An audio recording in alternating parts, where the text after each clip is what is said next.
সুন্দর হয়েছে স্যার, আমি অনেক কিছু শিখলাম। বেডরুমটায় যেভাবে চালুক্য মন্দিরের স্টাইলটা এনেছে, এই একটা দেখবার জিনিস হবে স্যার। প্রশংসা শুনবার জন্য তোমাকে ডাকা হয়নি। না স্যার। সুপ্রিয়, তোমাদের বাড়িতে সেদিন বড্ড ভালো লেগেছিল।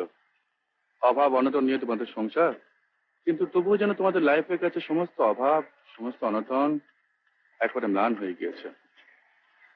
হ্যাঁ, ভালো কথা। তোমার ছেলে মেয়েদের কথা কিছু ভেবেছো? কি ভাববো স্যার? না, এমনিতেই তারা খুব সুন্দর, এত ফুল অফ লাইফ। এর উপর যদি প্রচুর আলো আর মুক্ত বাতাসের মধ্যে তারা মানুষ হতে পারতো, তাহলে কত সুন্দর হতো বলতো। সে আর কোথায় পাবো স্যার? জানো সুপ্রিয়, আলো বাতাসের কথা ভেবেই বাড়িটা তৈরি করেছিলাম, কিন্তু কোনো কাজেই লাগলো না। তুমি নেবে?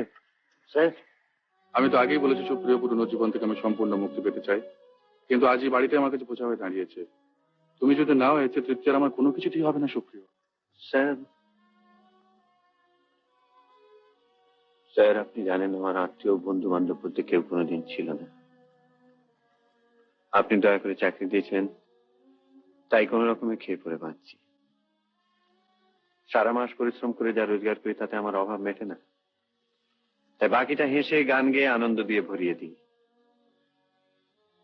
এক এক সময় মনে হয় আর বোধহয় পেরে উঠবো না।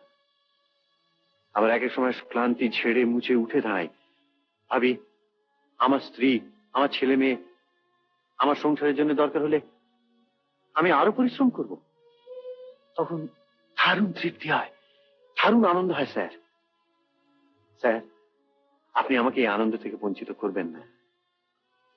আমার ছেলেমেয়েরা মানুষ হবে, হ্যাঁ, ওই অন্ধকার ঘরে থেকেই তারা একদিন মানুষ হবে। ভাগ্যে যদি থাকে আপনাদের আশীর্বাদে সেখান থেকেই তারা একদিন বড় হবে।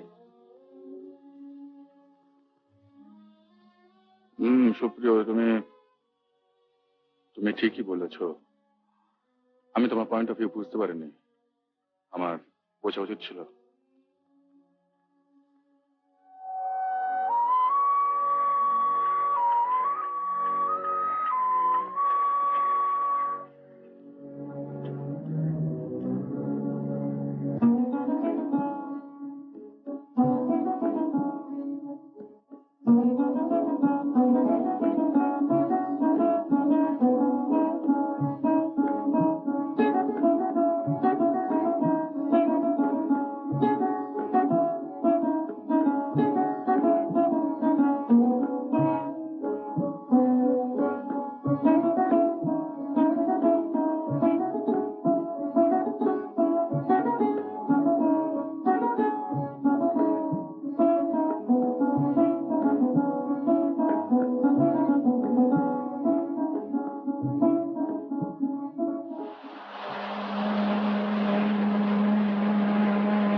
এই দেখো, ট্রেন যে এসে গেল।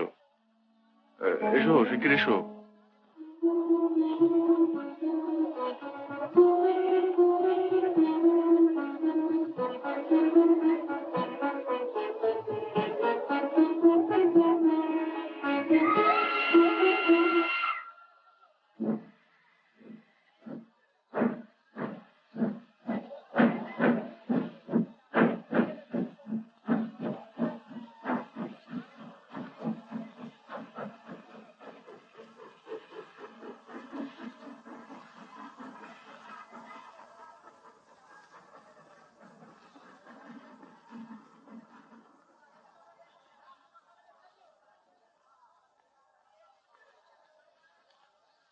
আচ্ছা, এই কলকাতা যাবার ট্রেন আবার কখন আছে? আগে সেই বেলা 5টায়, 4:30 আপনাকে অপেক্ষা করতে হবে।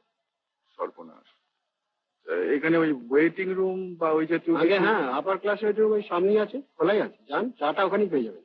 আচ্ছা, থ্যাংক ইউ।